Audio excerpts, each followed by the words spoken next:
Maligayang Pasko po sa inyong lahat, aking mga kapatid. Ito po si June Cruz. Binabati ko po ang mga kapatid ko, unang-una sa ligaya ng Panginoon Community, sa lahat ng mga Family Life Ministries, at sa CARIS po, yung Catholic Charismatic Renewal Services po, and also sa Sangguniang Laiko ng Pilipinas, mga kapatid ko ng Laiko. Maligayang Pasko po. Ako po mabilis na babati ngayon, maiksi lang po ito sapagkat puno-puno po ang ating mga puso ng pag-asa dahil kahapon po ay binuksan na po ng ating mahal na Satupapa ang Jubilee Door na nagpapahiwatig po ng pagsisimula po ng panibagong Jubilee year. At this time po ay mayroon itong theme na Pilgrims of Hope.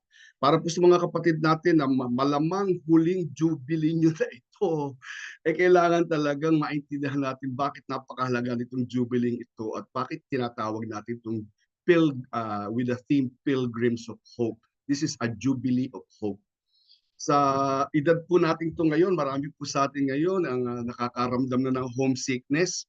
Para bang uwing-uwi na tayo, yung alam natin na medyo matagal-tagal na rin tayo dito at gusto ko na umuwi sa aking tunay na tahanan. Kaya may homesickness na tayong nararamdaman. O yung iba naman overwhelmed sa mga pangyayari sa mundo. Ang daming nangyayari sa international, sa local, at lahat, kahit sa ating mga communities at sa ating mga personal na buhay. Ay iba naman po ay nakakaramdam na rin na parang pasay. Pasay na kami.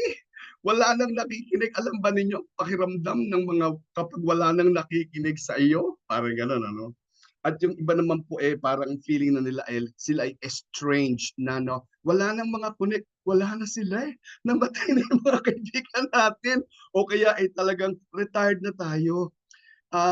Sa halip na maging hopeful, itong ating hope, nagiging homesick na tayo at overwhelmed, pase, and estranged. But the good news is that we recognize that this year really is a blessed year, a year of hope, wherein we all want to see this year as a time of a homecoming. Samantalahin natin itong mga panahong to have a homecoming, but more than just a gathering of people together in our Jubilee celebrations, in our community celebrations. It really is a homecoming, a coming to our home in the heart of God. Ito po yung hinahanda natin ng sarili natin ng pagbalik sa ating tunay na tahanan, which is the heart of God. And at the same time, we would like to see that this is a time where we would continue to see the Lord working in our lives. May obra pa ang Panginoon sa atin. May opus pa. Okay? God has set good works, for we are God's workmanship created in Christ Jesus to do good works. Meron pa tayong gagawin which God has prepared in advance for us to do. That's Ephesians 2:10. And importante po dito, makita rin natin na kahit anong sitwasyon natin, our God is a God of providence. Hindi man natin nakikita ang ating hinaharap, He has seen ahead. Providere.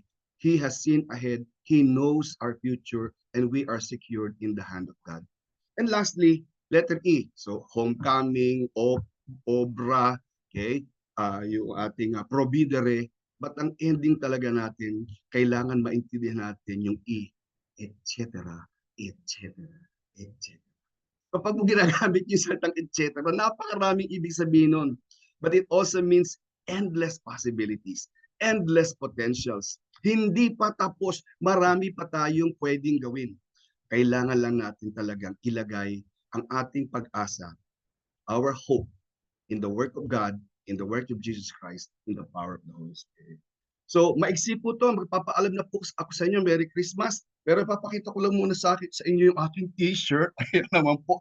Napakagandang t-shirt yan. Ito po si Luce, ang first ever Vatican mascot na launch po yan ng Vatican Dicastery of Evangelization para po masamahan po tayo sa ating pilgrimage as Pilgrims of Hope. So sana po kasama ni Luce na babiyahe at kasama nating to journey together. Meron po tayong Jubilee Walk for Life Walk for Life. Okay? Walk for Life 2025. Yan po sa February 23.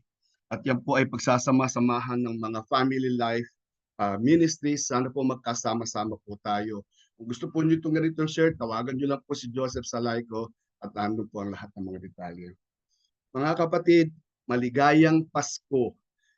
Okay? Happy and jubilant Jubilee of Hope. Maraming pong planong Panginoon sa atin in this homecoming in the heart of God. Okay, working for the Lord as He has prepared all these things in advance, seeing that God has already prepared these things in His great providence at marami pa po tayong gagawin, etc. etc. Maraming salamat po sa inyo.